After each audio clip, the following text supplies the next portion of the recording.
À la télévision, dans les journaux, ils sont de plus en plus visibles.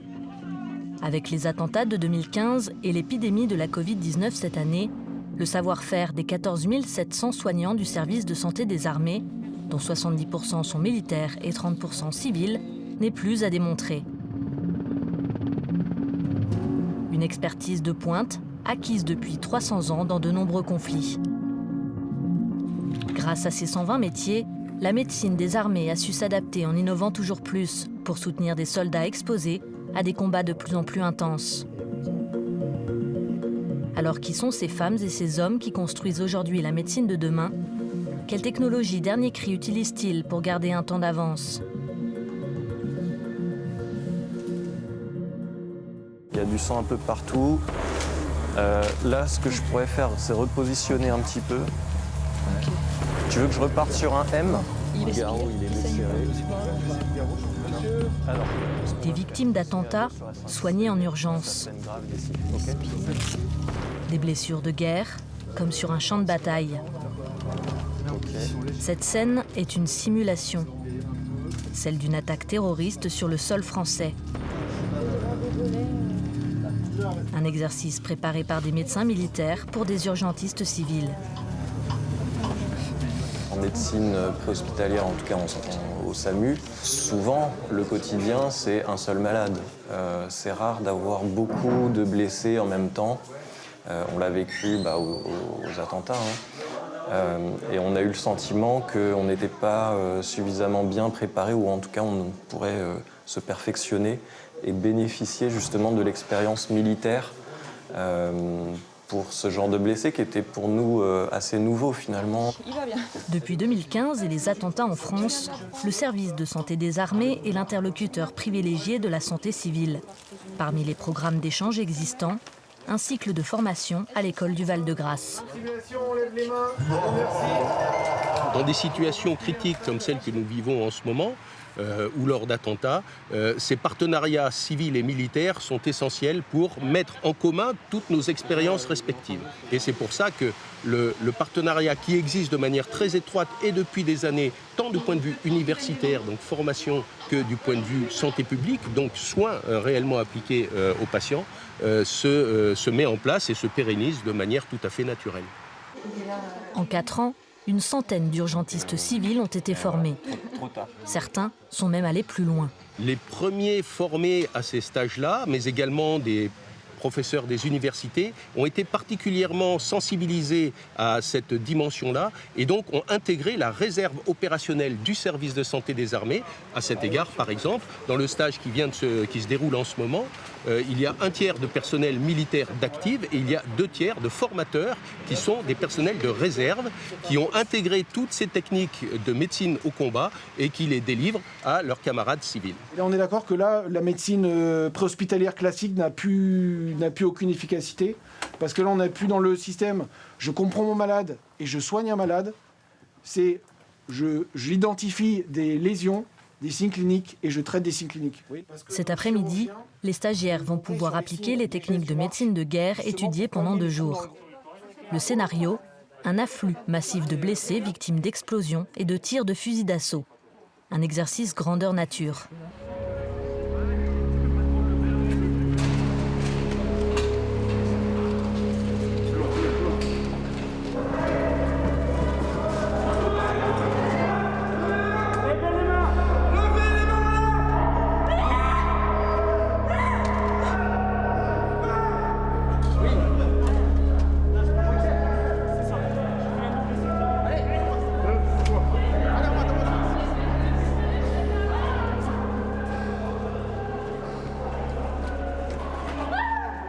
On travaille surtout sur l'hyperréalisme en simulation, donc quelque chose qui peuvent être très, très choquants sur le plan visuel, très dur sur le plan émotionnel.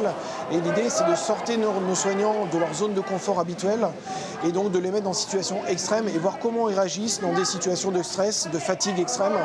Voilà, d'où l'intérêt d'aller un peu au-delà des limites que l'on peut voir parfois dans un monde civil où on prend entre guillemets plus de précautions parce que le contexte ne nécessite pas d'aller dans un tel hyperréalisme.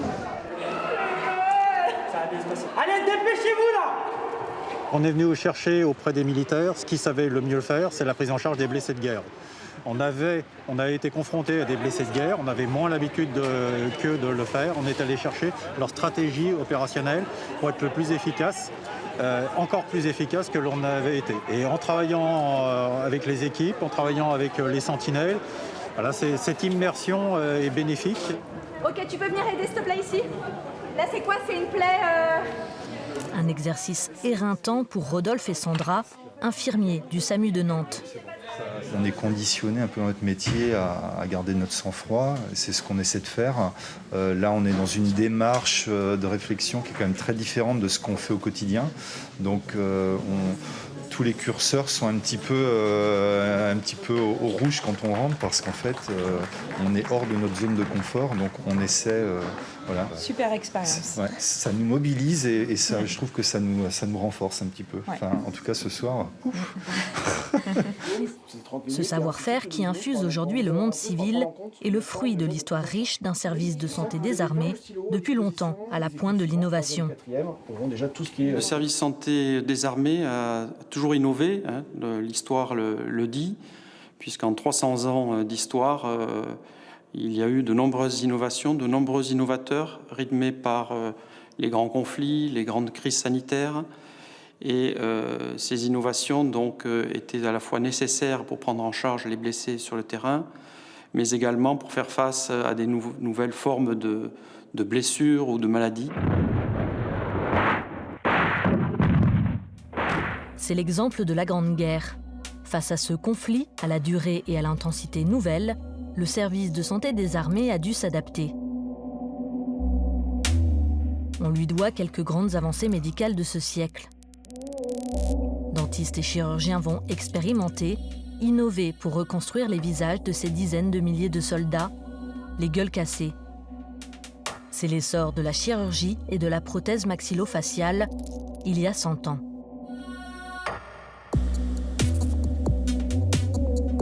À Marseille, l'hôpital d'instruction des armées l'Aveyran cultive cet héritage. L'une des particularités de son pôle de chirurgie maxillo-faciale, la reconstruction des visages à l'aide d'une imprimante 3D dernier cri. Un don, en 2017, de la Fondation des Gueules Cassées. Cet outil permet d'imprimer des répliques de crânes en résine ou des tissus du visage, après modélisation à partir d'un scanner ou d'une IRM, comme cette mandibule utilisée pour préparer l'opération de Julie.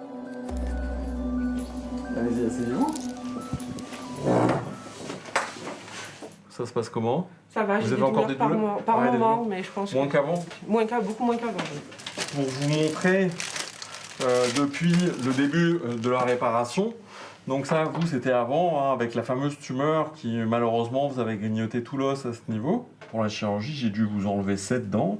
Hein, depuis la prémolaire ici, grâce à la technologie 3D, maintenant, on a la possibilité d'imprimer véritablement une réplique du patient à l'échelle. Et cette possibilité, ça permet au chirurgien, d'une part, de mieux appréhender la chirurgie, de même réaliser son geste, et ça arrive, hein, moi ça m'est arrivé plusieurs fois, de réaliser le geste chirurgical sur cette maquette en résine, et de se rendre compte un peu des difficultés qu'on aura pour gagner du temps le jour de la chirurgie, et pour avoir un guide de ce qu'on va pouvoir réaliser. Branché au niveau du cou. Du côté du patient aussi, le bénéfice est là. Pour moi, il y avait quelque chose à enlever, mais je pensais que c'était plus... enlever une tumeur, quelque chose, mais qui n'était pas... Je voyais pas forcément les dégâts que ça pouvait faire, parce que sur une radio, on voit une tache noire. Donc une tache noire, ça peut être n'importe quoi. Et effectivement, quand il m'a montré la mâchoire imprimée en 3D, donc avec un trou, je me suis rendu compte qu'effectivement, il y avait quelque chose de beaucoup plus important. Et ça m'a vraiment donné une autre image de ce qui allait m'arriver. À partir du moment où j'ai pu avoir une prothèse, j'ai pu reprendre quand même une activité, ressortir un peu plus avec mes enfants, parce que c'est vrai que du coup... on était un peu plus à la maison, on avait un peu moins envie de sortir. Et c'est vrai que ça permet de retrouver une vie un peu normale. Bon, bah, tout est en ordre. Juste, on fera la semaine prochaine le détartrage comme prévu. C'est aussi le cas de Sébastien, un autre patient civil de l'hôpital militaire l'Aveyran, opéré après une morsure de chien au visage qui lui a arraché le nez. Son cas n'a pas nécessité l'utilisation de l'impression 3D, Mais il bénéficie de toute l'ingéniosité de Laurent depuis plus d'1 an, en attendant que son nez soit reconstruit. Un soutien précieux, autant humain que médical, parfois bouleversant pour les patients. Si à notre niveau, on se met à faire une prothèse qui ne tient pas la route, demain c'est double peine pour toi. Donc tu vas te retrouver à être en marge, ne plus sortir. Et nous, le but, c'est que tu retrouves une vie sociale, qu'on interagisse, et puis voilà, de ressentir ces émotions-là. Mais voilà. Bien que Laurent, le résultat, tu le vois. Oui, mais, voilà, mais c'est dans tes yeux que c'est important, ce que je vois. Parce que donc...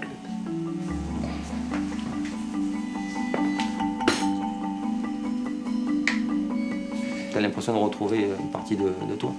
Ben, pour moi, c'est le plus beau cadeau que tu m'as fait. D'accord, c'est dur, mais...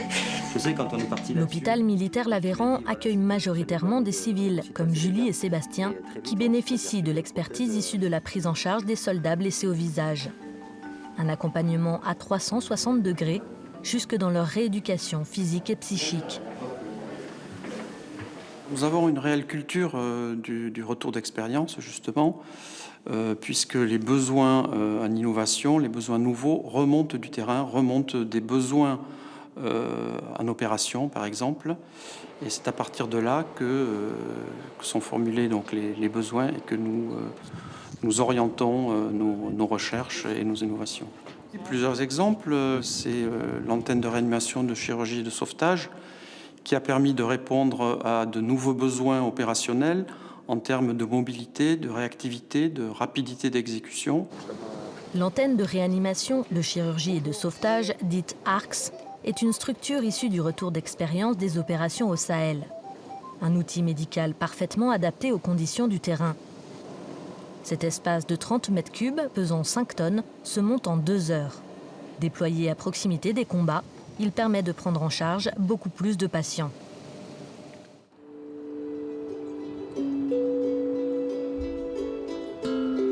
À Toulon, à l'hôpital d'instruction des armées Sainte-Anne, 4 jeunes médecins et infirmiers de la Marine nationale rejoignent le laboratoire de biologie médicale. En formation, ils vont apprendre à utiliser un tout nouveau laboratoire embarqué, installé sur les bâtiments et sous-marins depuis 2 ans. Une dizaine d'automates d'analyse biologique, la version miniature de ce que l'on retrouve en milieu hospitalier. Donc ici le Piccolo, donc un appareil qui va vous permettre de faire des bilans biochimiques très complets. Alors ça se passe comme ça, donc on va mettre l'échantillon sanguin au niveau de l'orifice central ici. Ici vous avez tous les substrats lyophilisés. Lorsqu'on va introduire la cassette dans l'appareil, celle-ci va tourner à grande vitesse, va répartir l'échantillon dans les différentes cupules et au bout d'une quinzaine de minutes, on aura des résultats. Ça permet d'avoir un panel biologique assez étendu, comme vous pouvez le faire dans un laboratoire de ville, et puis des analyses complémentaires de biochimie pour savoir si le patient a une infection ou d'autres pathologies associées. En plus de ce qui avait été mis en place depuis 2 ans sur la formation à tous ces automates classiques, compte tenu de l'urgence sanitaire et de la crise actuelle, le service de santé donc, a déployé sur différents bâtiments des automates de PCR. Donc, ces automates permettent de poser un diagnostic d'infection ou pas par le coronavirus. Et donc, depuis le mois de juillet 2020, ces automates sont disponibles sur une 12aine de bâtiments. Et nous formons plusieurs fois par mois des infirmiers, des médecins à la mise en œuvre de ce test sur ces automates-là. Ces automates permettent en moins d'1 heure de poser un diagnostic d'infection par la Covid-19. Fin de la formation. Les élèves échangent avec le médecin en chef Charles, affecté à la Marine nationale. On fait la demande en fonction de ta mission. Si ta mission va t'amener à être en situation très isolée, éloignée des côtes, notamment je pense au transatlantique, ou entre l'Inde et Djibouti, à ces moments où tu te retrouves dans ce qu'on appelle en blue water, où tu sais qu'il y a plus de 48 heures de navigation, même pour une portée hélicoptère, pour pouvoir rejoindre une côte. Là, tu as intérêt à le demander parce que ça peut clairement changer la donne. En pleine mer, le médecin embarqué travaille parfois en totale autonomie. Toutes les technologies capables de réduire son isolement sont les bienvenues. Le médecin en chef Charles est l'un des premiers à avoir testé en conditions réelles ce laboratoire embarqué. Il a participé avec un autre médecin à l'expérimentation réalisée en 2018 sur 2 frégates de défense aérienne. On a échangé ensemble, on a fait un compte rendu sur notre expérience de ces appareils qui a amené à valider finalement entre guillemets, le besoin et affiner quels automates étaient les plus performants et les plus intéressants sur le plan clinique. Et à partir de là, il y a eu donc le développement sur d'autres bâtiments. L'informatisation et maintenant ces mini-automates, on a gagné en efficacité, en justesse de résultats et en praticité. L'innovation en médecine de guerre, c'est aussi mieux comprendre l'état de santé du combattant. Du Grand Nord au désert du Sahel, le militaire évolue parfois dans des conditions climatiques hostiles. Difficile d'être performant en toutes circonstances. Au Mali, par exemple, les températures dépassent facilement les 50 degrés. En Guyane, le taux d'humidité grimpe souvent à plus de 80%. Résultat, le service de santé des armées doit développer son savoir-faire dans tous les environnements.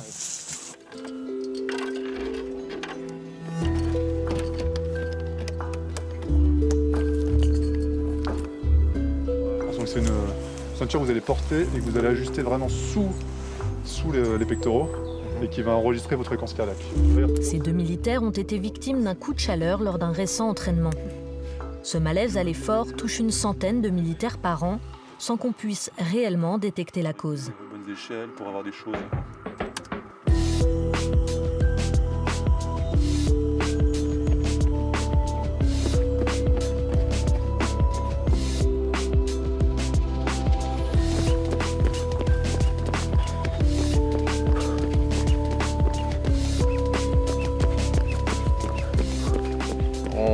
On a du mal à identifier une population à risque. Donc c'est tout le sujet de l'étude qu'on fait à l'heure actuelle, c'est d'essayer de voir s'il y a des facteurs qui peuvent des facteurs de risque, si vous voulez, qu'on peut identifier de manière un peu plus claire de gens qui sont à risque donc de faire un coup de chaleur. Allez, tout va bien. Fin du deuxième tour. Jusqu'en 2014-2015, sur le plan médico-militaire, les gens étaient inaptes. Un coup de chaleur d'exercice était inapte à toute activité physique dans les armées. Donc avec des grosses conséquences en termes de carrière. Ça a changé et on essaie de faire évoluer, si vous voulez, la réglementation au fur et à mesure qu'on progresse dans notre étude. 3 mètres. Allez, top. 52, 13. Évidemment, quand on est militaire, impossible de faire l'impasse sur l'activité physique. Dans la main, encore pendant 10 minutes, un quart d'heure après, parce qu'on a besoin d'avoir la chute de température. Si on ne fait pas un entraînement rigoureux et intense, on ne peut pas envoyer nos soldats sur les théâtres d'opération au Sahel de manière efficace. Le but, justement, c'est de pousser l'entraînement pour pouvoir traiter et détecter les sujets à risque durant l'entraînement, plutôt, et éviter que ce genre de situation apparaisse en situation opérationnelle. Généralement, ce qu'on fait, c'est qu'on maintient une activité physique à son rythme, mais très régulière. C'est ce qui permet aussi de tolérer la chaleur. Et puis l'entraînement aussi avant de partir. Il faut une excellente condition physique, que ce soit pour supporter les exercices physiques à pied, mais même supporter des chaleurs dans les véhicules qui peuvent dépasser les 50 degrés.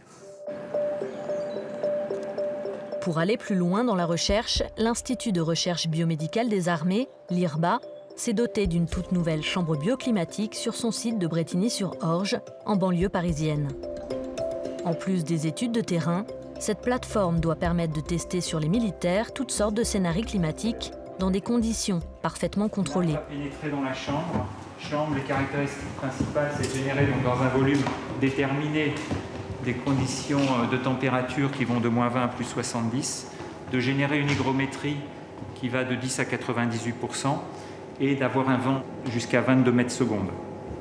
En plus, on a une certaine homogénéité qui est liée à cet environnement et qui nous permet de recréer en permanence et de reproduire en permanence les conditions environnementales que l'on veut. Reproductibles. On voudrait progresser pour comprendre quels sont, en amont de ça, les sujets particulièrement à risque, quels sont ceux qui vont récidiver ou pas, parce que ça a un impact effectivement sur la projection opérationnelle des sujets. Et, in fine, on voudrait effectivement proposer des contre-mesures qui soient adaptées aux différents sujets. Il n'est pas question d'aller rendre inapte un sujet par rapport à une signature biologique telle ou telle, bien évidemment. Éthiquement, c'est inconcevable. Par contre, lui proposer effectivement une adaptation peut-être un peu plus longue pour celui-là, peut-être en amont de la projection, ça c'est des choses effectivement qui peuvent avoir du sens en termes effectivement, entre guillemets, de médecine personnalisée ou voilà, d'acclimatation personnalisée, de mesures de protection personnalisées en fonction de votre carte biologique. À quelques pas de là, à l'IRBA toujours, d'autres chercheurs travaillent sur un autre genre de problématique, les maladies infectieuses. L'objectif, développer des moyens et contre-mesures médicales pour protéger le combattant. Dès mars dernier, le site a adapté son activité pour répondre à l'épidémie de Covid-19 en France. Les forces armées ont été soumises, comme l'ensemble de la nation, à cette infection, avec la survenue de clusters. On a donc fallu s'adapter, développer un certain nombre de techniques. Le site dispose d'une chaîne complète de diagnostic et de séquençage pour identifier rapidement les virus. Une configuration rare en France qui existe grâce à des équipements de pointe, notamment des laboratoires de sécurité biologique de niveau 2, 3 et prochainement de niveau 4, habilités à étudier des agents pathogènes plus ou moins dangereux pour mieux s'en protéger. La Covid-19 de niveau 3 y est étudiée sous tous ses aspects. Le but, mieux connaître le virus, les mécanismes de l'infection et les moyens de défense. Nous avons une chaîne de diagnostic qui est basée sur le test de PCR. C'est un test qui permet d'identifier les gènes qui sont présents dans le virus. Cette chaîne de diagnostic a été mise en place dès le début de la crise Covid et a permis de participer donc à l'effort national de diagnostic au profit des forces armées et de la population. Ensuite, ce virus est mieux caractérisé. Tout d'abord, nous allons essayer de trouver la séquence du virus. Nous avons donc développé des techniques très particulières qui permettent d'identifier ce virus et de voir comment il évolue au cours du temps et même de retrouver au sein des populations comment il passe de personne à personne et pouvoir suivre sa route. Enfin, nous pouvons étudier la réponse immunitaire dirigée contre ce virus par des techniques de sérologie. Donc on regarde la production d'anticorps dirigés contre les virus et de séroneutralisation. Là, nous regardons si les anticorps sont efficaces et peuvent bloquer l'entrée du virus. L'IRBA est aussi doté d'un microscope électronique unique en Europe, capable d'examiner de manière très fine la structure des virus et des bactéries. Dans le futur, nous pourrons adapter la chaîne que nous avons mis en place pour la Covid-19 sur les futurs virus émergents et nous sommes d'ores et déjà prêts pour tout virus de classe 3 ou de classe 4 qui pourrait survenir et poser un problème pour les forces armées ou pour la nation. La crise sanitaire a vu se multiplier les initiatives médicales innovantes. Retour à Toulon, à l'hôpital d'instruction des armées Sainte-Anne. Le service anesthésie expérimente un système intelligent de surveillance à distance des patients pour optimiser leur prise en charge et soulager le personnel soignant. Un dispositif qui résulte de l'appel à projet lancé par l'Agence de l'innovation de défense.